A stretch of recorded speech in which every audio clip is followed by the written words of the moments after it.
So I just want to talk to you guys about something that's been on my mind, uh, about my grandmother and my brother specifically. So at the age of 12, I had to go to a group home because I was drinking a lot of alcohol to numb my feelings about the abuse and everything, that all the stress that's been going on in my family and everything like that. My mom had just recently gotten evicted, and so I had to move in with my grandma, which was amazing.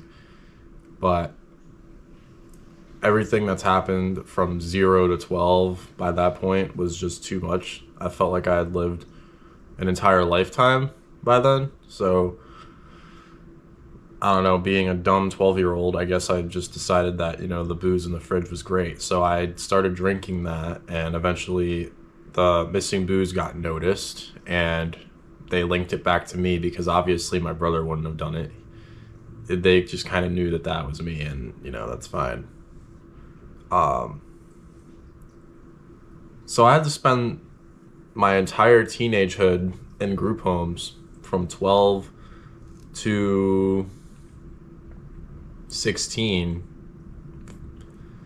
and 16, 17. And the point of this video is my brother got to stay with my grandma.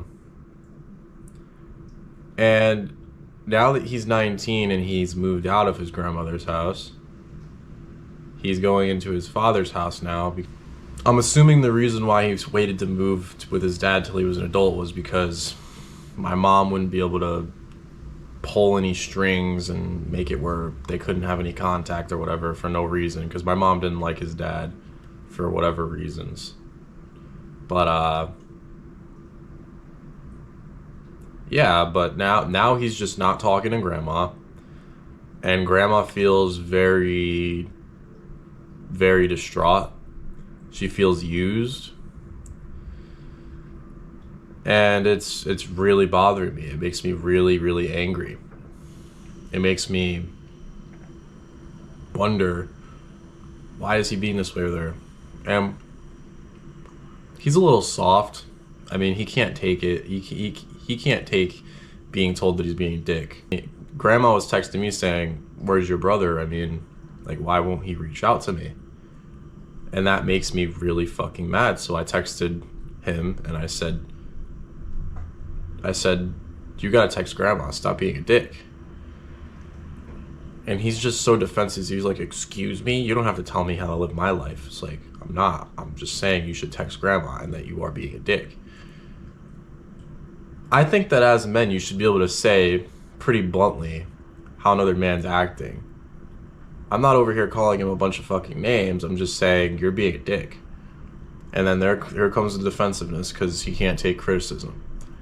But the point of this is to keep your family close, because it doesn't matter what they've done to you. They're still your family to a point. I mean, obviously, we're not going to talk about the things that happen to some people where you really should cut off your family and, like, never talk to them again.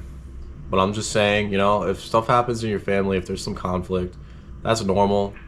That's no reason to not talk to them and to shun them and then just get them out of your life, because they still love you and you should still love them.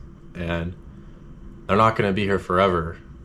They're not going to be here forever. One day, it's just going to be you.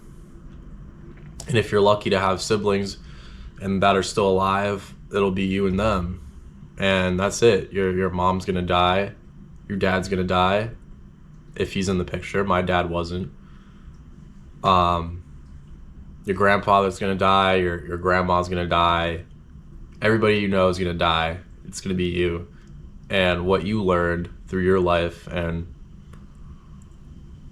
hopefully you gain some wisdom by the time that happens, because if you didn't, you're gonna want to die, because you're not gonna have any reason to go on without the support of family. And let's just say you're like my brother, who just doesn't want to talk to my family. To our family. Let's just say he doesn't talk to them for a few months, and then my grandma dies, like a heart attack. Just imagine once he finally grows up, how much that's going to bother him. How much if he has any empathy. Let's just imagine. You got to keep your family close. That's important. Don't let work or money or your relationship or your girlfriend or boyfriend or anything get in the way. Make time for them. I know that family is a double-edged sword. Sometimes they can be a little much. Sometimes you do need to take some space for your own life because we're all adults and we need to build ourselves too. We need to make sure that we're putting time into ourselves as well. But make sure to keep them close and make sure to see them. Try to see them once a week if you can. Try to see them once every other week if you can.